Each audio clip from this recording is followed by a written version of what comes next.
तुमचं सर्वांचं माझ्या योग अभ्यास विषयक यूट्यूब चॅनलमध्ये स्नेहपूर्वक स्वागत। आज आपण पुन्हा एक ध्यानात्मक आसनाचा अभ्यास करणार आहोत, वज्रासन। वज्रासन हे खूप महत्त्वाचं आणि सोपं आसन आहे। वज्रासन संस्कृतमध्ये वज्र याचा अर्थ विद्युत किंवा हिरा। त्याचप्रमाणे या ठिकाणी आपलं जे शरीर आहे ते स्थिर आणि सामर्थ्यवान बनतं असं मानलं जातं। पौराणिक कथांमध्ये इंद्रदेवाचं जे शस्त्र आहे त्याला वज्र असं म्हटलेलं आहे। ठीक त्याचप्रमाणे आपलं शरीर सामर्थ्यशाली आणि कठीण होतं असंही मानलं जातं। यामध्ये योगा मॅट किंवा चटईवरती बसा, त्यानंतर दोन्ही पाय समोर पसरवा, सरळ करा, जमिनीला टेकवा, दोन्ही हात सरळ शरीराला लागून, मानपाठ सरळ, पाठीचा कणा सरळ, खांदे ढिले सोडायचे। त्यानंतर पुढून उजव्या बाजून आपल्या उजव्या नितंबाखाली आणा। त्यानंतर डावा पाय दुमडून डाव्या बाजूने आपल्या डाव्या नितंबाखाली आणायचा आहे।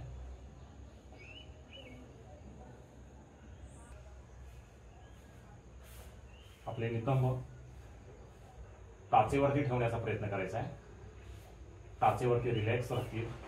त्याच्यानंतर दोन्ही पायाची ही जी दोन बोटं आहेत, मोठी बोटं ती जवळ राहतील किंवा एका बोटावरती एक बोट राहील। दोन्ही हात मांडीवरती, दोन्ही हाताची तळवे मांडीवरती अलगद ठेवायचे। पाठ मान सरळ करायचे आहे, पाठीचा कणा सरळ, खांदे रिलॅक्स, डोळे अलगद मिटून घ्यायचे आणि संथ श्वसन सुरू ठेवायचं आहे। दीर्घ श्वास घ्यायचा आहे आणि हळवारपणे श्वास सोडत सोडत सोडत सोडत जायचा आहे।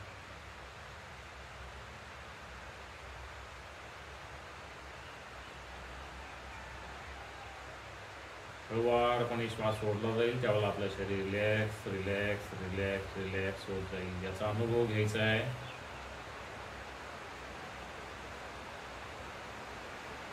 संपूर्ण शरीर शिथिल ठेवून याचा अभ्यास करायचा आहे।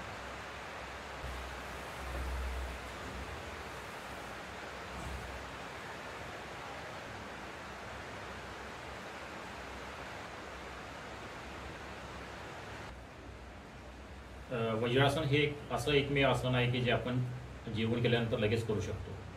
कारण वज्रासनामुळे आपली पचनक्रिया सुधारते आणि गॅस, ॲसिडिटी, बद्धकोष्ठता यासारख्या आजारावरती याचा रिलीफ मिळतो। आपण जेवल्यानंतर एक 10 मिनिटं तरी आपण वज्रासनामध्ये बसलं पाहिजे असं सांगितलेलं आहे। आता वज्रासनामुळे काय होतं की आपला जो काही रक्तप्रवाह आहे तो रक्तप्रवाह आपल्या पाचनतंत्राकडे येत असल्यामुळे आपल्याला ह्याचे पचनक्रिया संबंधी सर्व जे काही व्याधी असतात त्या व्याधी आपल्या बऱ्या होतात। आता त्यामुळे पाठीचं दुखणं सुद्धा खूप प्रमाणात कमी होतं, कारण यामध्ये पाठीचा कणा हा मजबूत होण्यास मदत होते। त्याचबरोबर आपण वज्रासनामध्ये बसून जेव्हा श्वसनावरती लक्ष केंद्रित करतो तेव्हा आपलं मन, शरीर शांत व्हायला मदत होते, एकाग्रता वाढण्यासुद्धा याचा मदत होतो। आता स्त्रियांमध्ये काही मासिक पाळीच्या काळामध्ये वेदना कमी करण्यासाठी सुद्धा या आसनाचा उपयोग होतो।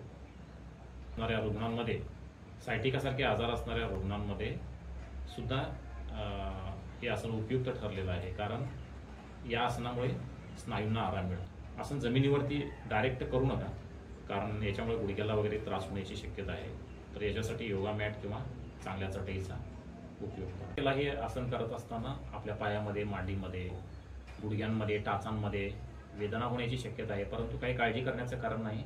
या आसनाच्या सरावामुळे हे सर्व काही कमी होऊन जाईल। आसनाचा सराव सुरू ठेवा।